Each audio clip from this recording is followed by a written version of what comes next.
Hi friends, welcome back to my channel. ఎలా ఉన్నారండి? Video చూసేలాంతా మేమైతే బాగున్నాము. మీరు బాగుండాలని మనస్ఫూర్తిగా కోరుకుంటున్నాను. నేను మిరప తోటకి సంబంధించిన కానీ పత్తి చేనుకి సంబంధించి మందులు చూపిస్తానని చెప్పేసి మీకు ముందు వీడియోస్లో అయితే చెప్పాను కదా. అయితే ఇంక ఈరోజు పోయిన సండే అనమాట చేనుకి అయితే మందు కొట్టాము. కొంచెం జలుబు జ్వరంగా ఉండటం వల్ల మీకు వాయిస్ ఓవర్ అయితే ఇవ్వలేకపోయాను. అందుకని ఇంక ఇప్పుడు వాయిస్ రికార్డ్ అయితే చేస్తున్నాను. వీక్లీ వన్స్ టైం ఏంటంటే ఇలా మందు స్ప్రే చేయడం వల్ల చేను అనేది ఎదుగుదల కానీ మా మిరప మొక్కలకి కాయలు అలాంటివి అయితే ఎక్కువ పడుతూ ఉంటాయి. అయితే ఈరోజు మా హస్బెండ్ 3 రకాల మందులు అయితే విడివిడిగా తీసుకొచ్చి కలిపి కొడదామని చెప్పేసి అయితే అది ఎలా కొడతాం ఏంటనేది కూడా ఇక్కడ చూపిస్తాను. అయితే ఏమేమి తీసుకొచ్చాడంటే మ్యాక్స్, రౌండ్ఫిన్, కోవాక్సిగో అంట. ఈ 3 మందులు కొట్టడం వల్ల చేను అనేది ముడత కానీ తర్వాత బొబ్బర అలాంటివి అంటే రోగాలు ఉంటాయి కదా మిరప తోటకు సంబంధించినవి, దానికి అంతా విరుగుడుకు అనేది, అంతేకాకుండా చేను ఎదుగుదల మెత్తదనానికి బాగుంటుందని చెప్పేసి ఇంక తీసుకొచ్చాడు అనమాట. ఫస్ట్ మ్యాక్స్ ఒక బకెట్లో కలిపాడు.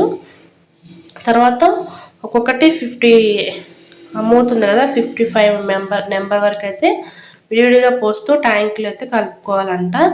అయితే శాంపిల్ కోసం ఏంటంటే అదొక మూత మ్యాక్స్, రౌండ్ఫిన్ ఇవన్నిటిని ఒక బకెట్లో పోసి కలపడం వల్ల ఏంటంటే మనకి పాలు అనేవి ఎట్లా ఇరిగిపోతాయో అట్లా ఇరిగిపోయినాయి అనమాట. అస్సలు మందు అంటే అది పనికిరాదంట. అయితే అది నేను చూపించకూడదు, కాకపోతే మాలాగా ఎవరైనా తెలియకుండా ఇలా కలిపి కొడతారు కదా, అందుకనే వాళ్ళకి అంటే మందుల షాప్లో తెలుసుకోకుండా దక్కన వాళ్ళు ఇచ్చారని చెప్పి మనం తెచ్చుకుంటాం కదా, అలా తెస్తే చేనుకి కూడా దెబ్బ అనమాట. చూడండి ఎలా పాలు ఇరిగిపోయినట్టు ఎలా ఇరిగిపోయాయో.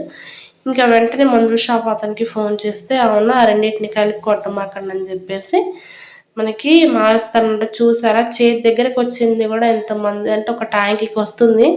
ఆ ట్యాంకీ మనకి చేనికి నష్టం కాదు. చూడండి అక్కడికి మేము ఏం కాదన్నట్టుగా పోస్తున్నాం కానీ ఆ వాటర్ అనేవి దిగట్లేదు. చూడండి తెప్పలాగా ఎలా పైకి తేలుతుందో. ఇంకా అది ఫోన్ చేసిన వెంటనే ఆయన కొట్టొద్దు, స్ప్రే చేతులు ఆపండి, ఆ మ్యాక్స్ వదిలిపెట్టి రౌండ్ఫిన్, కోవాక్సిగో ఈ రెండింటిని కలిపి కొట్టండి అని చెప్పేసి చెప్పగానే ఆ వాటర్ అన్నిటిని నీట్గా ఇంకా కడిగేసి మొత్తం అయితే పారబోసం. చూసారా వ్యవసాయంలో ఒక్కొక్కసారి మనం అనుకున్న దానికంటే ఎదురు పనులు ఎలా ఉంటాయో.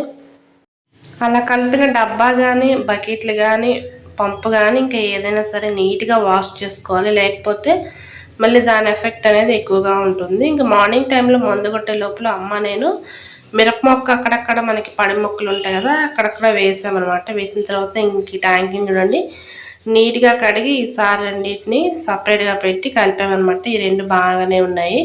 ఇప్పుడు ఇంత ప్రత్యేకించి ఎందుకు చెప్పానంటే నా వీడియో ద్వారా ఎవరైనా వ్యవసాయం పనులు చూసే వాళ్ళు ఉంటారు కదా, ఓహో ఇలా ఉంటుంది అని చెప్పేసి వాళ్ళకు ఒక అవగాహన కోసమే నేను చెప్తున్నాను ఫ్రెండ్స్. ఎందుకంటే ఒక 10 మందిలో ఒక్కరికైనా ఇంక ఈ వీడియో ఉపయోగపడుతుంది కాబట్టి ఇంకా నేనైతే చెప్తూ ఉన్నాను.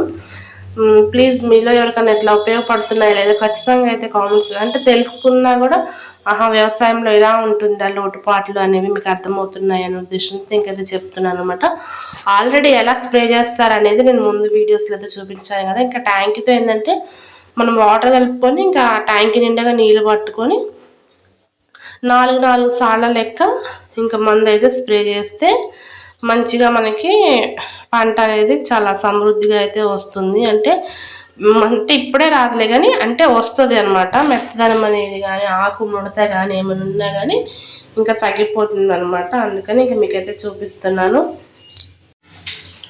ఇంకా నీళ్ళు కూడా గుంటలో ఉన్నాయి కదా, ఆ గుంట దగ్గర నేనైతే నీళ్ళు చేదుకుంటూ ఇంకా మేము ట్యాంక్తో అది బిందెలతో అయితే ట్యాంక్ దగ్గర తీసుకెళ్తే ఇంకా మా ఆయన నీళ్ళు పోసుకొని అంటే నేను ముందు కొలత వేసుకుంటున్నాను. ఎందుకంటే మళ్ళీ మర్చిపోతే ట్యాంక్కి తేడా వస్తుంది కదా, అందుకని అలా కాకుండా ఇట్లా మూతలు లేక కొలుచుకుంటా పోసుకోవాలన్నమాట. తక్కువనే ఏం కాదు కానీ ఎక్కువైతే ఎందుకంటే ఇప్పుడు ఒక ట్యాంక్ వేస్ట్ అయింది కదా, అందుకని సరిపడా చూసుకొని ఇంకా వేసుకోవాలన్నమాట. ఇలా స్ప్రే చేసుకుంటూ ఉండాలి వీక్లీ వన్స్ అనమాట. ఈసారి సండే మాత్రం ఏం చేయలేదు, ఎందుకంటే ఫుల్గా వర్షం పడుతుంది కాబట్టి. మాకెళ్ళి వర్షం పడింది ఫ్రెండ్స్. ఇది పోయిన సండే వీడియో అనమాట. ఎడిటింగ్ చేయడానికి ఇంకా మాకు ఈ టైం అయితే పట్టింది. ఇంకా మా హస్బెండ్ ఇలా కొట్టే లోపల ఇంకా నేనైతే కూర్చున్నాను ఫ్రెండ్స్. ఇప్పుడే మందు కొట్టడం అయితే అయిపోయింది. ఇంకా అమ్మ వాళ్ళు అయితే మొక్కలు వేస్తున్నారు అటు సైడ్ చూడండి అక్కడ. నేనేమో కలుపు చేస్తున్నాను. ఇది ఫ్రెండ్స్ బ్యాక్ కెమెరా ఆన్ చేసి చూపిస్తాను చూడండి. ముందు కొట్టేది ఎలాగో ఉంది కాబట్టి ఇంకా నేను చూపించలేదు. ముందు కొట్టం అయిపోయిన తర్వాత ఇంకా అమ్మ వాళ్ళేమో మొక్కలు వేస్తున్నారు. ఇంకా నాకు ఓపిక లేదని చెప్పేసి ఫుల్ ఫీవర్గా ఉంది ఫ్రెండ్స్. ఇంకా అందుకని ఇంక ఇటు సైడ్ ఏంటంటే నేను కలుపు తీస్తూ ఉన్నాను. ఇంకా అక్కడ రోడ్డు మీద పోయి నాయనమ్మ ఎప్పటి నుంచి నన్ను వీడియోస్లో చూపించంటుంది. ఎప్పుడన్నా కలిసినప్పుడు దగ్గరికి ఖచ్చితంగా అయితే వీడియో తీస్తాను. ఇంక ఇది ఫ్రెండ్స్, ఈ వ్యవసాయం వీడియోస్ అయితే నచ్చింది అనుకుంటున్నాను. నచ్చితే కనుక ప్లీజ్ సబ్స్క్రైబ్.